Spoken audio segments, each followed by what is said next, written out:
යෝච පුබ්බේ පමජ්ජිත්වා පච්ඡාසෝ නප්ප මජ්ජති සෝ ඉමං ලෝකං පභාසේති අබ්භා මුත්තෝව චන්දිමාති.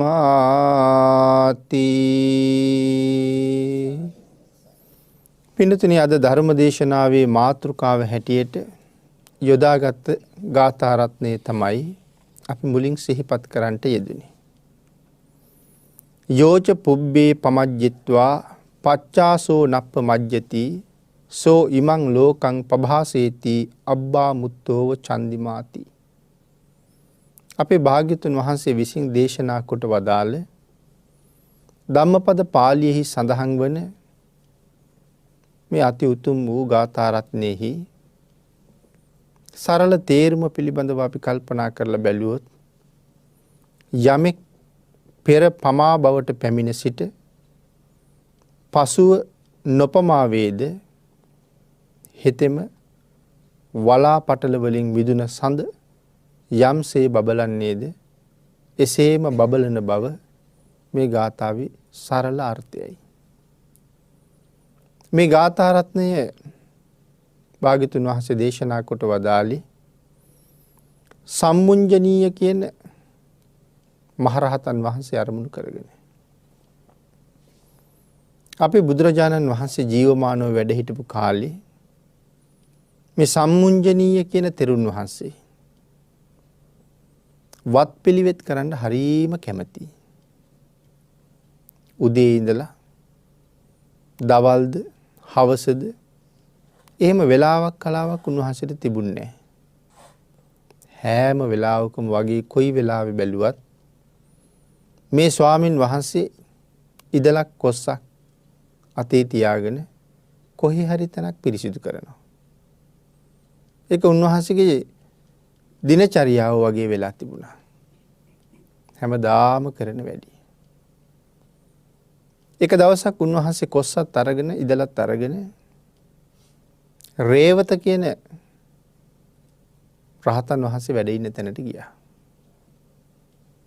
උන්වහන්සේ කරුණු කාරණා හරියට නොදැන හෝ උන්වහන්සේ ගිහිලා රේවත ස්වාමින් වහන්සේට කතා කරලා කියනවා, ඔබ වහන්සේ මොන තරම්නම් කම්මැලිද? මේ දායක පිරිස බොහෝම ශ්‍රද්ධාවෙන් හදාගෙන ඉන්න දානි ටික වළඳලා උදේ ඉඳලා රෑ වෙනකම් ওই කුටිය ඇතුළට වෙලා ඉන්නවා. රෑට බොහෝම හොඳට නිදා ගන්නවා. පහවදා උදේ අවදි වෙලා මොනවා හරි ටිකක් කරලා අය රෑ වෙනකම් ওই කුටියට වෙලා ඉන්නවා. පින්ඩ පාති වඩිනවා, දානි වළඳනවා, රැයින් රෑ වෙනකම් කුටියේ ඉන්නවා, රෑට නිදා ගන්නවා, උදේට ආයෙ පින්ඩ පාති වඩිනවා. මේ ඔහොම කම්මැලිකමින් ඉන්නේ. මේ ඉදලක් කොස්සක් අරගෙන මේ බිම අතුගාලා වත් පිළිවෙත් කෙරුවහම නරකද කියලා ඇහුවා.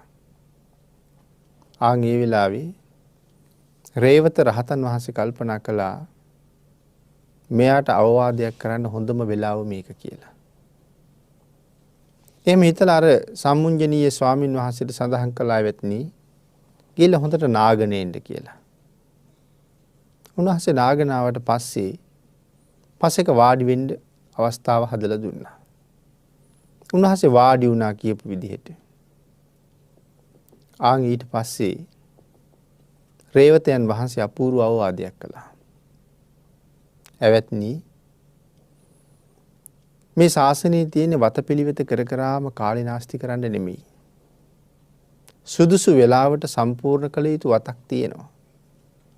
හිමිදිරි පාන්දරම නැගිටලා ඒ වත සම්පූර්ණ කරලා උදේ පින්ඩ පාති වඩිනවා නම් පින්ඩ පාති වැඩලා දන් වළඳන කටයුතු ඉවර කරලා වහවහා මේ සංසාරයෙන් එතර යන්න වෙහෙසෙන්න ඕනේ. මේ සිත එකඟ කරගන්න, සමාධි කරගන්න, මනාව සතර සතිපට්ඨානයක පිහිටන්න කටයුතු කරන්න ඕනේ. ඒ සඳහා තමයි මේ ජීවිතේ හම්බ වෙලා තියෙන්නේ. ඒ සඳහා තමයි මේ මහානකම සංසාරයෙන් එතර යන පාර පාද ගන්න. සසර මඟ කෙටි කරගන්න. උදේද දවල්ද රෑද කියලා හොයන්නේ නැතුව මේ මලුපෙත් මම්ම හැමදෑමද හිටියා කියලා සංසාරයෙන් එතර වෙන්න පුළුවන් කමක් නැහැ. මහානකම කියන්නේ ඒකට විතරක් නෙමෙයි කියලා කරුණු පැහැදිලි කළා. ඊට පස්සේ අර ස්වාමින් වහන්සේ ඒ කාරණාව හොඳට තේරුම් ගත්තා. රේවතයන් වහන්සේගේ අනුශාසනාවත් එක්ක උන්වහන්සේ වෙනස් වුණා. දවසේ පොඩි වෙලාවක් වත් පිළිවෙත් වලට වෙන් කරලා වැඩි කාලයක් උන්වහන්සේ බණ භාවනාවට යොමු කළා. වැඩි කල් ගත වුණේ නැහැ. නොබෝ දවසකින් නොබෝ කාලෙකින් උන්වහන්සේ සව් කෙලෙස් නැසලා රහත් වුණා. දැන් අර වාගේ උන්වහන්සේ වතට පිළිවෙත වෙතට ඇලිලා නැහැ හැම වෙලාවෙම.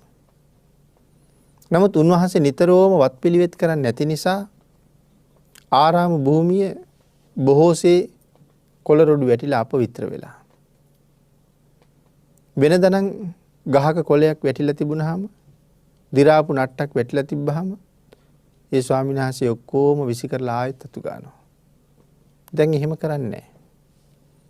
ඒ හින්දා භික්ෂූන් වහන්සේලා එක දවසක් අහනවා එවත්නි දින කීපයක්ම මිදුලේ කොළ පිරීලා අපවිත්‍ර බවට පත් වෙලා. ඇයි දැන් වෙනදා වගේ අමදින්නේ නැද්ද? වත් පිළිවෙත් කරන්නේ නැද්ද කියලා. අන් ඊට පස්සේ උන්වහන්සේ සඳහන් කළා පෙරණන් එහෙම කළා. නමුත් දැන් මට එහෙම කර කර ගත කරන්න කාලයක් නැහැ. වැඩි කාලයක් මම මේ ධ්‍යාන සමාධීන්ට සමවදින්න මම ගත කරලායි බය කරලායි තියෙන්නේ. අර ස්වාමින් වහන්සේලා කල්පනා කළා මේ ස්වාමින් වහන්සේ රහත් බවක් ලබා ගත්තේ නැතුව තමන් රහතන් වහන්සේ නමක් කියලා කියන්නේ උත්සාහ දරනවා. රහත් වෙලා නැහැ. නමුත් එහෙම කියන්න උත්සාහයක යෙදෙනවා. ඒක මේ බුද්ධ ශාසනයේ බරපතල වරදක්.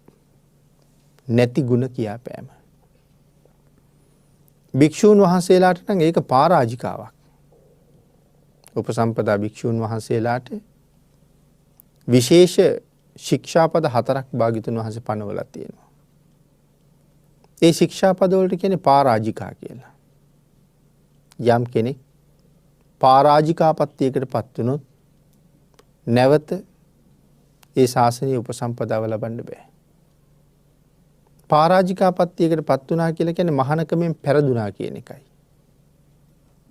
එහෙම විශේෂ ශික්ෂාපද 4ක් භාග්‍යතුන් වහන්සේ පෙන්නනවා.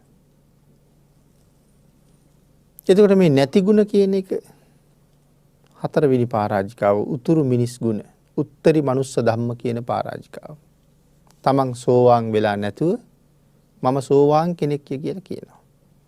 තමන් රහත් වෙලා නැතුව මම රහතන් වහන්සේ නමක් කියලා කියනවා.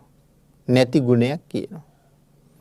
ඒක කටින් නොකිය අඟවන්න කටයුතු කළත් ඒ කාරණාවටම භාජනය වෙනවා. තව කෙනෙක් ලව්ව කියෙව්වොත් ඒ කාරණාවටම භාජනය වෙනවා. මොකද තමන් ගාව ඒ ක්ලේශ සිත තියෙනවා. දැන් මේ භික්ෂුන් වහන්සේලා කල්පනා කළා දැන් සම්මුංජනීය මේ ස්වාමින් වහන්සේ රහත් වෙලා නැතුව තමන් රහත් යයි කියන්නයි උත්සාහ කරන්නේ. ඒ කාරණාව බුදුරජාණන් වහන්සේ ළඟට ගිහිල්ලා සඳහන් කළා. මේ ශාසනයේ රහතන් වහන්සේලා පින්නතුනි කවදාවත් මම රහත් වෙලා කියලා කීවේ නැහැ. ඊටාම සුවිශේෂී අවස්ථාවක නොකියම බැරි වුණොත් කියනවා. එහෙම නැත්නම් තමන්ගේ ගුරුවරුන්ට හැර ඒ බව කියන්නේ නැහැ කාටවත්. එහෙම කියන්න ඕනකමකුත් නැහැ. නමුත් සමහරලාට ලෝකේ ව්‍යාජ රහතන් වහන්සේලා අපි දකිනවා. කවුරු හරි ඇහුවොත් මාර්ගඵල ලැබලද? මම මාර්ගඵලලාභියෙක් කියලා කියනවා. නමුත් හැබැයි උත්තමයන් වහන්සේලා එහෙම කවදාවත් කීවේ නැහැ. රහතන් වහන්සේ නමක් ළඟ උතුම් ප්‍රාර්ථනා දෙකක් තියෙනවා කියලා මේ ශාසනය සඳහන් කරනවා. සව් කෙලෙස් නසාපු උත්තමයෝ ගාව ප්‍රාර්ථනා තියෙන්න පුළුවන්ද? නමුත් රහතන් වහන්සේගේ ප්‍රාර්ථනා දෙකක් ගැන ධර්මයේ පැහැදිලි කරලා තියෙනවා. මොනවද එහෙනම් මේ කෙලෙස් නැති උත්තමයන් වහන්සේ ගාව තියෙන ප්‍රාර්ථනා? එකක් තමයි මම රහත් වුණා කියලා මේ ලෝකේ ඉන්න කිසි කෙනෙක් දැනගන්න එපා. බලන්න මොන තරම් අපූර්වද කියලා. මම රහත් වෙච්ච බව මේ ලෝකේ ඉන්න කිසි කෙනෙක් දැනගන්න එපා. ඒක තමයි පළවෙනි ප්‍රාර්ථනාව. දෙවෙනි එක තමයි මම ලැබූ උතුම් අරහත්වය මේ ලෝකේ ඉන්න අනික් හැම දෙනාටම ලැබේවා. මේ තමයි රහතන් වහන්සේ ගාව තියෙන ප්‍රාර්ථනා දෙක. උන්වහන්සේ අර භික්ෂුන් වහන්සේලාට කියන්න ගියේ නෑ මම දැන් රහතන් වහන්සේ නමක්. මට දැන් වත් පිළිවෙතේ මේ ඇලෙන එකේ සීමාවක් අවශ්‍යතාවයක් නෑ. ඉඩකඩක් ලැබුණාම සුදුසු වෙලාවට වතක් කරන එක සාමාන්‍ය ස්වභාවය. එහෙම කියපු නැති නිසා භික්ෂුන් වහන්සේලා ආරහිම කල්පනා කරලා බුදුරජාණන් වහන්සේට ගිහිල්ලා සඳහන් කළා. ස්වාමීනි සම්මුංජනියන් වහන්සේ රහත් නොවි රහත් බවඟ වුණා කියලා. ආන් ඒ වෙලාවේ තමයි අපේ භාග්‍යතුන් වහන්සේ මෙන්න මේ ගාථා රත්නය දේශනා කළේ. මහණෙනි මගේ පුත්‍රයා හැබැවින්ම භාග්‍යතුන් වහන්සේගේ ලයින් උපන් පුත්‍රයෙක් බවට පත් වෙලායි තියෙන්නේ. උන්වහන්සේ රහත් වෙලා ඉන්නේ. රහත් නොවි රහත් බව හැඟෙව්වා නෙමේ. ඒ උතුම් ඵලය ලබාගෙනම තමයි උන්වහන්සේ ඉන්නේ කියන එක පැහැදිලි කළා.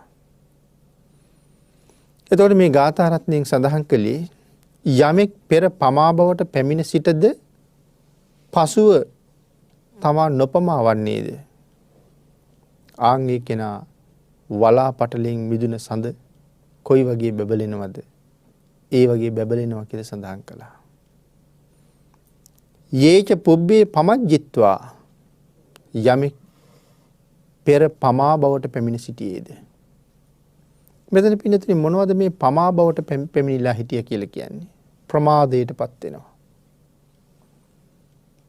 තමන් ලබාගත් උතුම් ජීවිතේ වටිනාකම හරියට අවබෝධ කරගන්නේ. මනුස්ස ජීවිතයක් හරීම දුර්ලභයි. මේ ලෝකේ දුර්ලභම කාරණා ගැන සඳහන් කරනකොට මනුස්ස ජීවිතයත් එයින් එකක්. මේ ලෝකේ මිනිස්සු ඉන්නේ බොහෝම ටික දෙනයි. හරි අඩුයි මිනිස්සු. ඒකෙන්ම පේනවා දුර්ලභ බව. මේ ගොඩබිම කොයි තරම්නම් සත්තු ජීවත් වෙනවද? මිනිස්සුත් ඇතුළුව කොයි තරම් සත්ත්ව ප්‍රමාණයක් ගොඩබිම ජීවත් වෙනවද?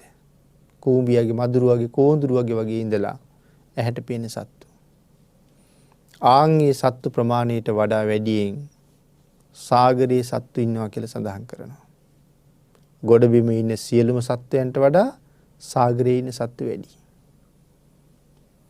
ගොඩබිම ඉන්න සත්තු අතරින් මිනිස්සුන්ට වඩා තිරිසන් සත්තු වැඩි. ඒක අපි හොඳටම දන්නවා. මිනිස්සු අතර ප්‍රත්‍යන්තයේ ඉපදිච්ච අයම වැඩි. ප්‍රත්‍යන්තයේ ඉපදිච්ච අය කියලා කියන්නේ බුදු දහම නැති, හොඳ නරක හරියට දන්නේ නැති, බණක් දහමක් අහන්න නැති ප්‍රත්‍යන්ත දේශය. දැන් අපි කතා කරන්නේ බටහිර රටවල් කියලා. ඒ රටවල් සේරම වගේ අයිති වෙන්නේ ප්‍රත්‍යන්ත දේශය. ඉතින් මේ ප්‍රත්‍යන්තයේ ඉපදලා ඉන්න අයම වැඩි.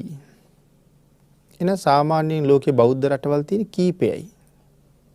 අබෞද්ධ රටවල්ම තමයි වැඩි. ප්‍රත්‍යන්තයේ වැඩි.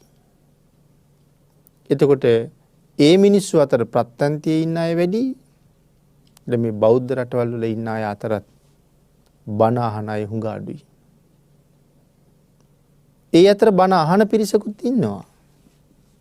බණ ඇහුවට ඒගොල්ලෝ ඒ ධර්මයේ ජීවිතයට එකතු කරගෙන ධර්මානුකූල මාවතට පිවිසිච්ච අය තවත් අඩුයි. එතකොට අපි ප්‍රත්‍යන්තයෙන් මිදිලා ඉපදිච්ච අය නොකල් අටින්ම මිදිලා ඉන්නේ. මොන තරම් වාසනාවන්තද කියන කාරණාව සීමාවකින් පෙන්වන්න බෑ. හැබැයි අපිට ඒක වටින්නෙත් නෑ. මොනවද මේ නොකල්ලට කියලා කියන්නේ? නරක, තිරිසන්, പ്രേත.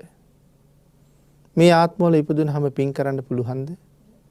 පින් කරන්න බැරි ආත්ම. අසඤ්ඤ තලය, අරූප ලෝක 4. ඒ තැන්වල ඉපදුනත් පින් කරන්න බැරුව යනවා. ප්‍රත්‍යන්ත දේශයේ ඉපදුනහම පින් කරන්න අවස්ථාවක් නැහැ. අංග විකල වෙලා ඉපදිච්චාම ඒත් හරි අපහසුයි. අබුද්ධෝත්පාද කාලයක ඉපදුනොත් ඒත් පිනපව හරියට දන්නේ නැහැ. මේ තමයි නොකල්ලාට පින් කරන්න බැරි කාල 8ක්. එහෙනම් දැන් අපි ඒකිනුත් වෙන් වෙලා ඉන්නේ. හොඳට පින් කරන්න පුළුවන් කාලයක්. හොඳට පින් කරන්න පුළුවන් අවස්ථාවක් ලැබිලා. බුද්ධෝත්පාදයක අංග විකල වෙන්නේ නැතුව ශ්‍රේෂ්ඨ මනුෂ්‍ය ජීවිතයක් ලැබිලා තියෙනවා. එහෙනම් තව මොනවටද කුසල් කරන්න ප්‍රමාද වෙන්නේ? යම් කෙනෙක් එවන් අවස්ථාවල් ලැබිලා තියාගෙනත් සිල් ගුණ ආරක්ෂා කරන්නේ නැත්නම්, බණ දහම් අහන්නේ නැත්නම්, ධර්මානුකූලව ජීවිතය ගොඩනගන්න වෙහෙසෙන්නේ නැත්නම්, තිසරණ සරණ ගිහිල්ලා නැත්නම්, ඒගොල්ලෝ තාම හුඟක් ප්‍රමාදයටපත් වෙලා ඉන්නේ. කරුණු කාරණා හරියට අවබෝධ කරගත්තේ නැතිකොට, මනාව ධර්ම ශ්‍රවණය කරලා සසර ස්වභාවය දන්නේ නැතිකොට මිනිස්සුන්ට මේ ලෞකික සම්පත් පිළිබඳවම තියෙන්නේ පුදුම ඇලීමක්, පුදුම බැඳීමක්. ඒ දේවල් හරි හම්බ කරගන්න එක තමයි ජීවිතයේ ප්‍රධාන පරමාර්ථය වෙලා තියෙන්නේ. නිවන් දකින්න එක තියෙන්නේ අන්තිම තැන. ඒක මේ සමාජයෙන් හොඳට තේරෙනවා. මිනිස්සු බණක් අහන්න ආවත් මිනිස්සු වෙන්නේ ඔක්කොම වැඩ ඉවර කරලා. අනික සේරම වැඩ ඉවර කරලා වෙලාවක් තිබ්බොත් බණ අහන්න යනවා. වෙලාවක් තිබ්බොත් බුදුන් වඳින්න යනවා. වෙලාවක් තිබුණොත් පින්කමකට උදව් කරන්න යනවා. එතකොට ලෞකික දේවල් ඔක්කොම මුල් තැන තියෙන්නේ. සංසාරයෙන් එතර යනවා නිවන් දකින්නවා කියන එක තියෙන්නේ අවසාන තැන.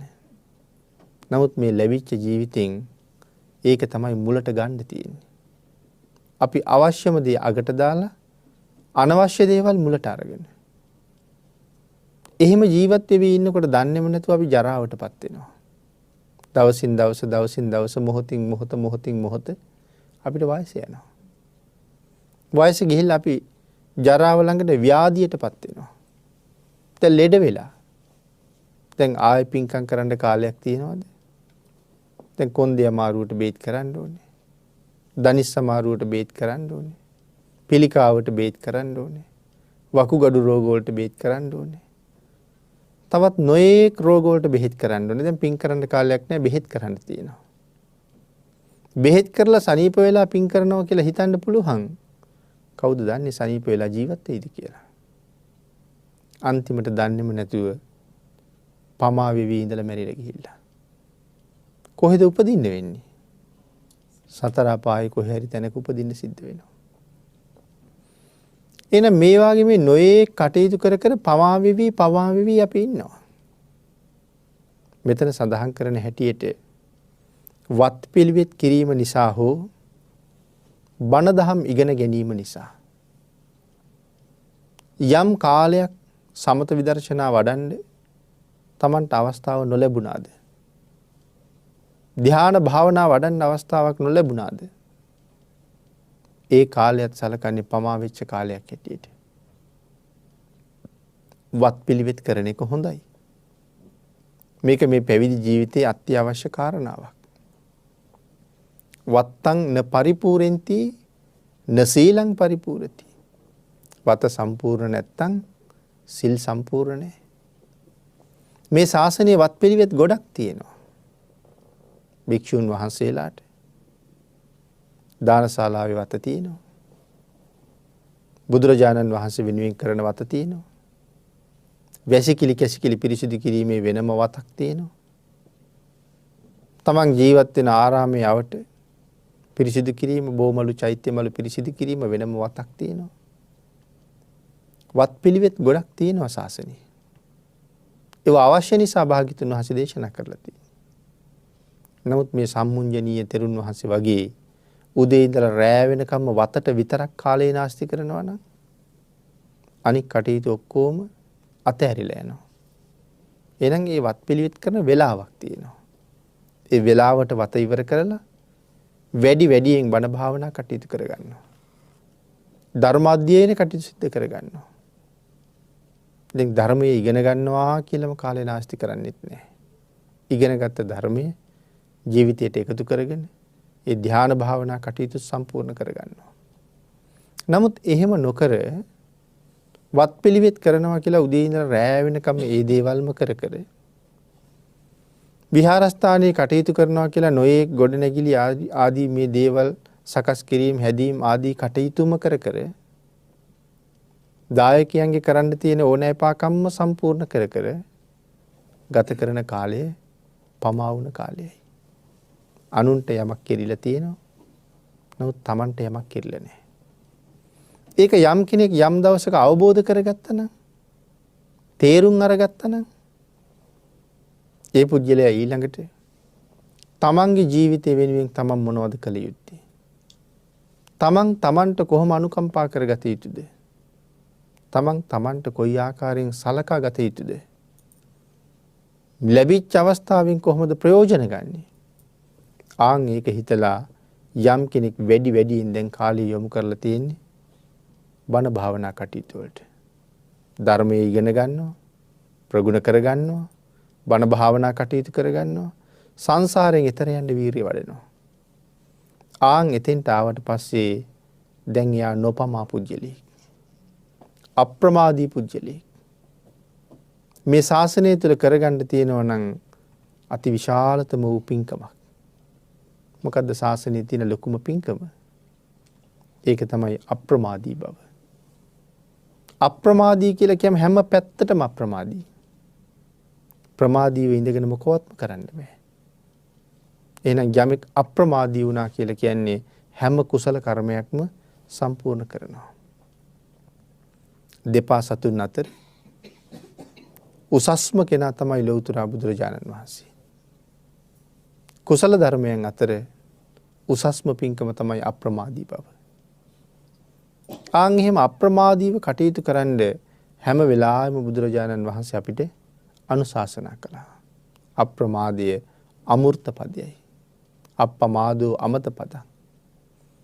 අප්‍රමාදී පුජ්‍යලයාම ශ්‍රේෂ්ඨයි. පමාදෝ මච්චුනෝ පදං. පමා වෙච්ච පුජ්‍යලයා ජීවත් වුණත් මැරිච්ච කෙනෙක් වගේ. අප්පමත්තානමීයන්ති යේ පමත්තා යතාමතා.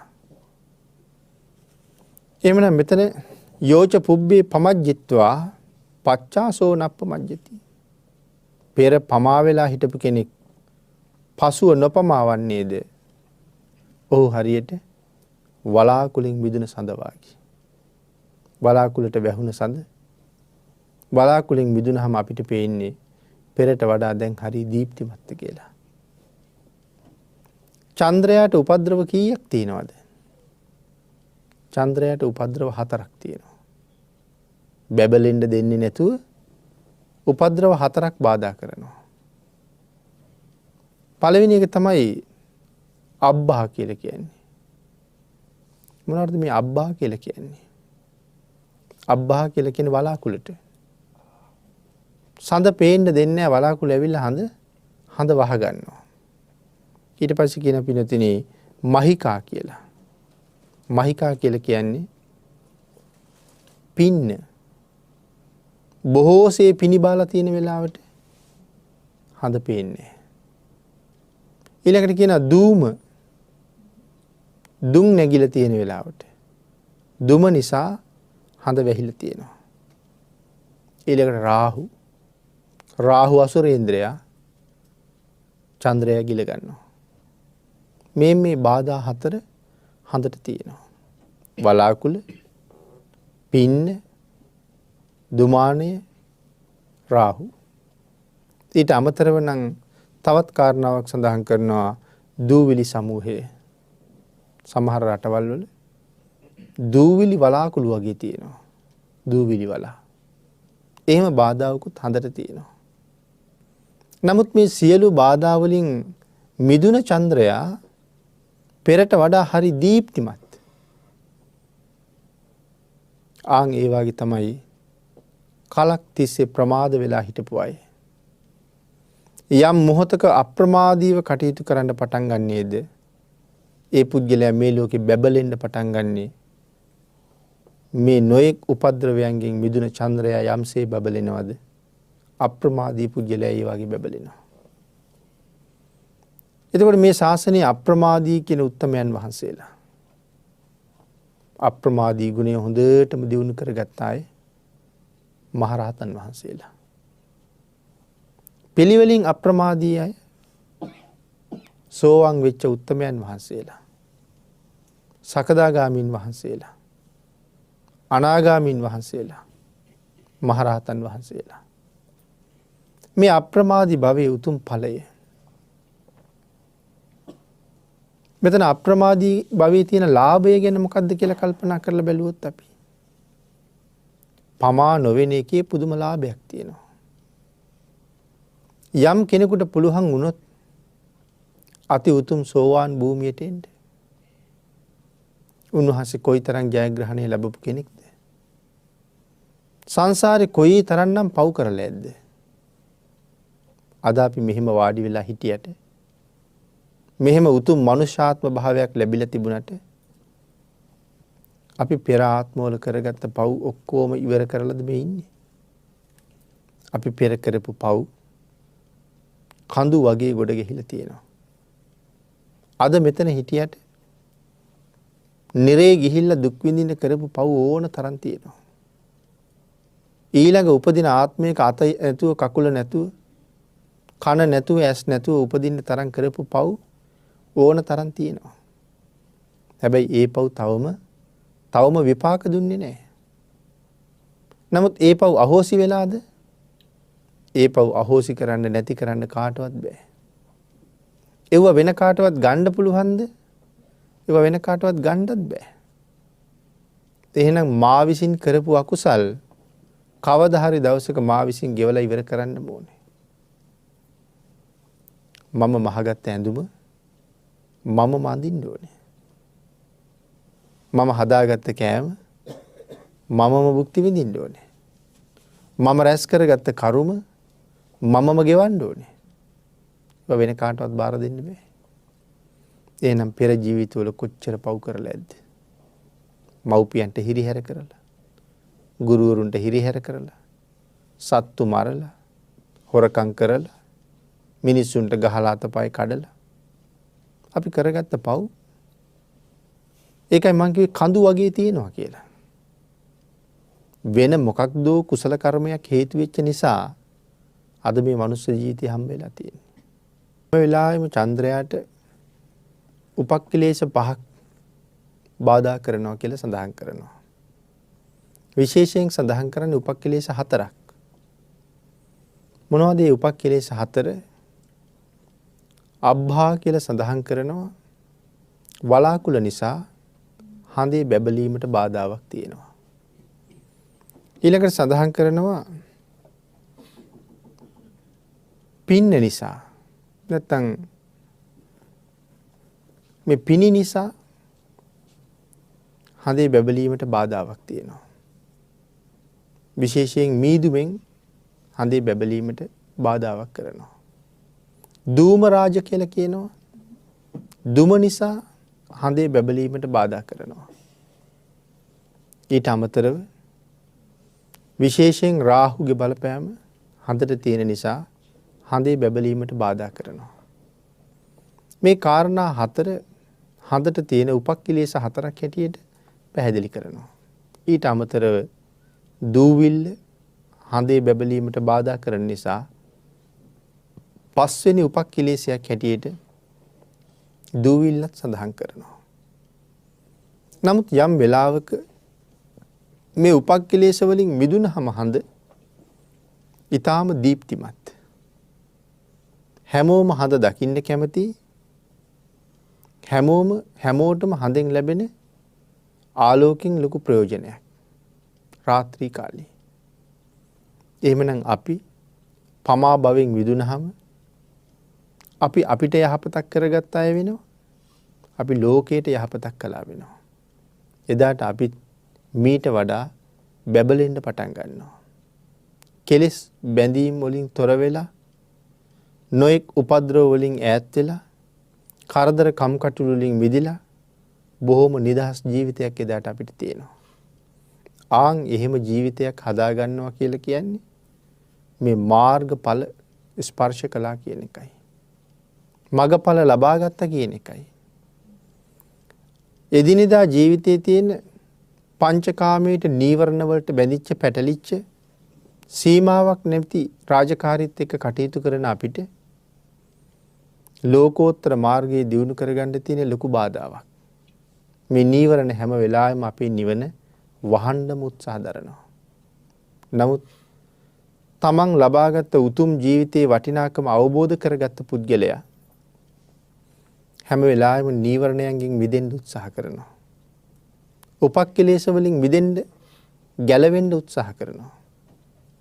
ආන්ගේ පුද්ගලයා තමයි සෝවාන් ආර්ය මාර්ගයේ ඉඳලා පිළිවෙලින් මගඵල කෙරවල නිවන් හොයාගෙන යන්නේ. එහෙමනම් සංසාරේ අපි කරගත්ත බොහෝ අකුසල් තියෙනවා කියලා අපි සඳහන් කළා. ඒ බොහෝ අකුසල් කඳු වගේ බලාගෙන ඉන්නේ අපි නිරේට අරගෙන යන්න. එතකොට මේ අකුසල් අහෝසි කරන්න බැරි බවත් අපේ අකුසල් බාර ගන්න වෙන කෙනෙක් නැති බවත් අපි සාකච්ඡා කළා.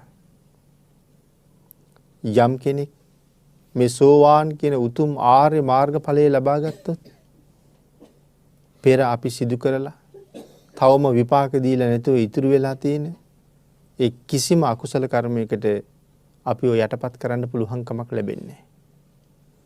ඒ අකුසල් වලට අපිව සතර පායට ගෙනියන්න බෑ.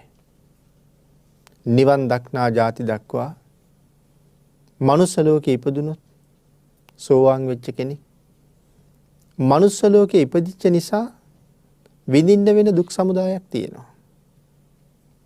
සෝවාන් වුණා කියලා අකාලේ මැරෙන්නේ නැත්තේ නෑ. සෝවාන් ආර්යයන් වහන්සේලාත් අකාලේ අපවත් වුණා. නොඑක් අවස්ථාවන් වල ධර්මයේ එහෙම කරුණු පෙන්නනවා. එහෙනම් කෙනෙක් අල්පායුෂ්ක වෙන්නේ මොන හේතුව නිසාද? සංසාරේ කරපු ප්‍රාණඝාත කුසල් නිසා. සමහර වෙලාවට අකාලී ජීවිතෙන් සමුගන්න හේතු උනේ කාගෙන් හරි ගුටි කාලා වෙන්න පුළුවන්. වසක් විසක් කැවිලා වෙන්න පුළුවන්. බිත්තියකට යට වෙලා, ගහකට යට වෙලා මොකක් හරි හේතුවකින් තැලිලා වෙන්න පුළුවන්. නමුත් මේ විපාක දෙන්නේ ඒත් සංසාරේ කරගත් අකුසල්ම තමයි. එහෙනම් මේ උතුම් ආර්ය මාර්ගයට ආවට පස්සේ අකුසල් අහෝසි කළා කියලා අපි සඳහන් කළේ කිසිම අකුසලයකට මේ ආර්යයන් වහන්සේ නිරයට ගෙනියන්න පුළුවන් කමක් නැහැ. තිරිසන් ලෝකෙට ගෙනියන්න පුළුවන් කමක් නැහැ. പ്രേත ලෝකවල අසුර ලෝකවල ඇවිද්දවන්න පුළුවන් කමක් නැහැ. සාමාන්‍යයෙන් ධර්මයේ අපි ඉගෙන ගත්තේ සෝවාන් වෙච්ච ආර්ය ශ්‍රාවකෙක් තවත් ආත්ම 7ක් විතරයි උපදිනවා කියලා. උපදින්නේ ආත්ම 7යි. මේ ආත්ම 7 දිව්‍ය ලෝකෙ වෙන්න පුළුවන්. බඹලෝ වෙන්නත් පුළුවන්. මනුලෝ වෙන්නත් පුළුවන්. මනුස්ස ලෝකික වාගේ ඉපදුනොත් ඒ වාගේ උපද්‍රව වලට මුහුණ දීලා අකාලී ජීවිතෙන් සමුගන්න වෙන්න පුළුවන්. එහෙනම් නිවන් දක්න ಜಾති තුරු ඉපදෙන ආත්මවලදී නොඑක් අපහසුතාවයන්ටපත් වෙනවා. නමුත් සතර පායේ උපද්දවන්නේ නැහැ. එහෙනම් සතර පායේ උපද්දවන එක තමයි මෙතන තියෙන භයානකම කාරණාව. එහෙනම් තියෙන ලොකු රැකවරණේ තමයි නීවරණයන්ගෙන් ඈත් වෙලා ගුණධර්ම දියුණු කරගෙන සමත විදර්ශනා සම්පූර්ණ කරගන්න අය පිළිවෙලින් මාර්ගඵල ලබනවා. උපක්ඛලේශයන්ගෙන් ඈත් වෙනවා. ආන් එහෙම කෙනෙක් ලෝකයට මොනතරම් යහපතක් කරන කෙනෙක්ද? අපේ ශාසනය විශේෂයෙන් පෙන්වුවේ ස්වార్థයෙන් පරාර්ථය කරා යන ගමන. පුළුවන් තරම් ආත්මාර්ථකාමීකම වටිනවා. හැබැයි අපි කතා කරන ආත්මාර්ථකාමීත්වය වෙනස්. ඒ ආත්මාර්ථකාමීත්වය ගැන නෙමෙයි ධර්මයේ කතා කරන්නේ. හැම වෙලාවෙම තමන්ට යහපත් වූ අර්ථයක් කරගන්න. අපි සාමාන්‍යයෙන් අද ආත්මාර්ථකාමී කියලා කියන්නේ අනුන්ගේ දේවල් කඩා වඩාගෙන අනුන්ගේ තැන උදුරගෙන තමන් වැජබෙන්න හදනවට. ඒකට නෙමෙයි ධර්මයේ ආත්මාර්ථකාමීකම කියලා කියන්නේ. තමන්ගේ ජීවිතයට තමන්ගේ ආත්මයට හොඳ අර්ථයක් සපයා ගන්න කියන එකයි. අපි කතා කරන ආත්මාර්ථකාමීත්වය තමන්ගේ ආත්මයට අනර්ථයක් කරගන්න ආත්මාර්ථකාමීත්වයක් ගැනයි අපි කතා කරන්නේ. ධර්මයෙන් කතා කරන්නේ තමන්ගේ ආත්මයට යහපතක් කරන ආත්මාර්ථකාමීත්වයක්. එහෙනම් යම් පුජ්‍යලයක් ගුණධර්ම සම්පූර්ණ කරලා තිසරණ පන්සිල් ආරක්ෂා කරගෙන අටසිල් දසසිල් රැකගෙන සමත විදර්ශනා වඩාගෙන අති උතුම් සෝවාන් තැනට යනකම් ගියොත් අපේ භාග්‍යතුන් වහන්සේ දක්ඛිනා විභංගයේ පෙන්නපු හැටි විතරක් කල්පනා කරලා බැලුවත් කෙනෙක් හරියටම තිසරණ පන්සිල් මත ඉන්නවා නම් ඒ පුජ්‍යලයට යම් කෙනෙක් දාන වේලක් පූජා කළොත් දන් දුන්න පුජ්‍යලයට අනාගත ජීවිත අසංකීයක ආහාර හිග නැහැ කියලා දේශනා කළේ. සෝවාන් ආර්යයන් වහන්සේට දුන්න දානේ ආනිසංසය මෙච්චරයි කියලා සීමාවක් කරලා පෙන්නලා නැහැ අපේ ශාසනය. එහෙනම් යම් කෙනෙක් උපක්ලේශයන්ගෙන් මිදිලා අති උතුම් සෝවාන් තැනට ආපු නිසා ලක්ෂයක් දෙනා ගිහිල්ලා ඒ සෝවාන් වහන්සේට දන් දුන්නොත් ඒ ලක්ෂයටම සැලසෙන්නේ මොන තරම් යහපතක්ද? එහෙනම් චන්ද්‍රයා මේ අහසට දීප්තිමත්ව නැගුණාම ඒ චන්ද්‍රයාගෙන් කාටද ප්‍රයෝජනයක් නැත්තේ? දුප්පත් ගෙදරටත් හඳ එළිය වැටෙනවා. පෝසත් ගෙදරටත් හඳ එළිය වැටෙනවා. කුලවත් ගෙදරටත් කුලහීන ගෙදරටත් උගත් ගෙදරටත් නූගත් ගෙදරටත් සත්තු සිව්පව් ජීවත් වෙන වනාන්තරවලටත් චන්ද්‍රයාගේ ආලෝකය එහෙමම තියෙනවා. එහෙමනම් යමෙක් මේ අති උතුම් තැනට ආවනම් ඔහුගෙන් ප්‍රයෝජන නොලැබෙන කෙනෙක් නැහැ. එහෙනම් උපක්ඛිලේශ වලින් මිදිච්ච නිසා ඔහු බැබලෙනවා. ඔහුගේ ආත්මයත් බැබලෙනවා. ඔහු නිසා තවත් හුඟක් අයට බැබලෙන්න අවස්ථාවක් හැදිලා තියෙනවා. එහෙමනම් පින්නතුනි යම් කෙනෙක් බොහෝම දක්ෂ වෙන්න ඕනේ තමන්ගේ ආත්මය ජය ගන්න. මේ ජීවිතය ඈතර කරවන්න. පෙර පමා වුණා බොහෝ දෙනා. අපි අතරත් බොහෝ දෙනා පෙර පමයි. අදත් ප්‍රමාදයි. ඇයි පෙරත් ප්‍රමාදයි අදත් ප්‍රමාදයි කියලා කියන්නේ? අපි තාම નિયમિત ධර්ම මාර්ගයට හරියටම බැහැලා නැහැ සමහර වෙලාවට. නිරන්තරයෙන් මේ ජීවිතවල අකුසල් රැස් වෙන අවස්ථාවම වැඩි. දවසේ පැය 24 ගැන කල්පනා කෙරුවොත් අපේ කාමසිතවිලි කොච්චර උපදිනවද? රාගසිතවිලි කොච්චර උපදිනවද? දේශසිතවිලි කොච්චර උපදිනවද? මෝහසිතවිලි කොච්චර උපදිනවද? ඊර්ෂ්‍යා වෛර හැඟීම් කොච්චර ඇති වෙනවද? මේ හැම දෙයක්ම අකුසල් කර්ම රැස් කරනවා. ඊට අමතරව අපි අතින් සත්තු මැරෙනවා. අපි අතින් බොරු කියවෙනවා. රහමෙර පාවිච්චි කරනවා. එහෙමනම් තාම අපි ප්‍රමාදී ජීවිතයක් ගත කරන්නේ. හැබැයි යම් කෙනෙක් යම් මොහතක කල්පනා කළොත් මේ ප්‍රමාදී භවෙන් මිදෙන්න ඕන කියලා පෙර කරපු පව් ඕන තරම් තියෙනවා. නමුත් අද බොහෝ කුසල් රැස් කරනවා. මේ කුසලයට පුළුවන් පෙර අකුසල් යටපත් කරලා අපි සුගතියට අරන් යන්න. පින්නතුනි සමහර කෙනෙක් අහනවා මේ යුද්ධ කරන්න ගියපු දසමහ යෝධයන්ට පව් සිද්ධ වුනේ නැද්ද එතකොට කියලා. දසමහ යෝධයා කරලා තියෙන්නේ යුද්ධයක් දිනන්න හින්දා මනුෂ්‍ය ඝාතනයක්. අද ඉන්න යුද සෙබල කරලා තියෙන්නේ යුද්ධේ ජයග්‍රහණය කරවන්න ඕන නිසා මනුෂ්‍ය ඝාතනයක්. ඒවට අකුසල් නැද්ද එතකොට? ඒ ඔක්කොම ප්‍රාණඝාත අකුසල්. නමුත් කලක් අපි එහෙම ප්‍රමාදීව කටයුතු කළා. ඉපදුන නිසා මොනවා හරි හේතු නිසා අපි අතින් ඒ වගේ දේවල් වලට අපිට යෙදෙන්න සිද්ධ වුණා. නමුත් අද එතනින් විශ්‍රාම ආරන්න, අද එතනින් සමු අරගෙන නම්, අද ඒ ජීවිතෙන් අයින් වෙලා නම් ඒ ප්‍රමාදී බව යටපත් කරලා කටයුතු කරන්න මේ බුද්ධ ශාසනයේ ඕන තරම් ඒ ඇයිට ඉඩ කඩ තියෙනවා. ඒක තේරුම් අරගන්න ප්‍රඥාව තියෙන්න ඕනේ. ප්‍රඥාව තියෙන කෙනා ඒ සියල්ල දිනනවා. නමුත් සමහර වෙලාවට එහෙම තැන්වල ඉඳලා රට වෙනුවෙන් මහ ලොකු සේවයක් කරලා එළියට ආපු සමහර අය අපි දකින්නේ බොහොම අවාසනාවන්ත විදිහට මංකොල්ල කනවා, අනික් ජීවිත විනාශ කරනවා, හොරකම් කරනවා. මේ වගේ දේවල් කර තවත් ප්‍රමාදී වෙවි, තවත් අකුසල් රැස් කරනවා. නමුත් එදා හිටපු දසමහ යෝධයෝ වගේ අය යුද්ධ දිනල ඉවර වෙලා බොහෝ පින්කම් තමයි කරගත්තේ. දොටුගැමුණු මහරජුරවන්ට බොහෝසේ ශක්තිය දුන්න ගෝඨයිම්බර ආදී යෝධයෝ යුද්ධෙන් පස්සේ රහත් වුණා. තේරපුත්තාබේ ආදී යෝධයෝ යුද්ධෙන් පස්සේ රහත් වුණා. නන්දිමිත්‍ර ආදී අනෙක් යෝධ පරපුර බොහෝ පින්කම් කරගත්තා. පෙහෙර විහාර හැදුවා. මහා කුසල් දියුණු කරගෙන සුගතිවල උප්පත්තිය ලබනවා. නමුත් ඒ අය දන්නේ නැද්ද අපි ගාව පව් තියෙනවා කියලා? මේ සුගතියේ ඉපදිලා ප්‍රඥාවෙන් යුක්තව හැම වෙලාවෙම පින්කම්ම කර කර අර පාපයට මතුවෙන්න දෙන්නේ නැතුව කුසලයේ ශක්තියෙන්ම සුගතිගාමී වෙවීම කටයුතු කරන මේ අය අප්‍රමාදී බව ලබාගත් නිසා ප්‍රමාදයට පිටුපාපු නිසා එහෙම යන ගමනක සෝවාන් ආදී මාර්ගඵලයක් ප්‍රත්‍යක්ෂ කරාම අර මහා කුසල් වලට සතර අපාය ගෙනහිල්ලා විපාක දෙන්න තියෙන අවස්ථාව නැතු වෙනවා. ඒ විපාක දෙන්න අතීත අනන්ත අප්‍රමාණ සංසාරේ කරගත්ත අනන්ත අකුසල් ඒ තැන්වලම එහෙම්මම වියලවල දාන්න පුළුවන්කම තියෙනවා. ආන් එහෙම වෙච්ච පුජ්‍යලෙක් Tamanටත් යහපතක් කරගත්තා, අනුන්ටත් යහපතක් කරනවා. එහෙනම් ඒ අයත් අප්‍රමාදී බව නිසා වලාගෙබෙන් මිදුන සඳක් වගේ ලෝකය ආලෝකමත් කරනවා. ලෝකයට ආලෝකයක් වෙනවා. Tamanට පහනක් බවට පත් වෙනවා. එහෙනම් මේ දේශනාව අවසන් කරන්න අපිට කාලය ඇවිල්ලා තියෙන නිසා අපි හැම දිනම කල්පනා කරලා බැලුවොත් යම් යම් ජීවිතයක ධර්මයේ කල්යාණ මිත්‍රයෝ හරියට නොලැබිච්ච නිසා අපි අතිනුත් ඕන තරම් පන්සිල් උල්ලංඝනය වෙලා තවත් නොඑක් අකුසල කර්මයන් ඕන තරම් රැස් කරගෙන තියෙනවා අපි. නමුත් කරුණු කාරණා දැනගත්ත කාලේ වෙනකොට භාග්‍යතුන් වහන්සේ අපිට පාර පෙන්නලා තියෙනවා.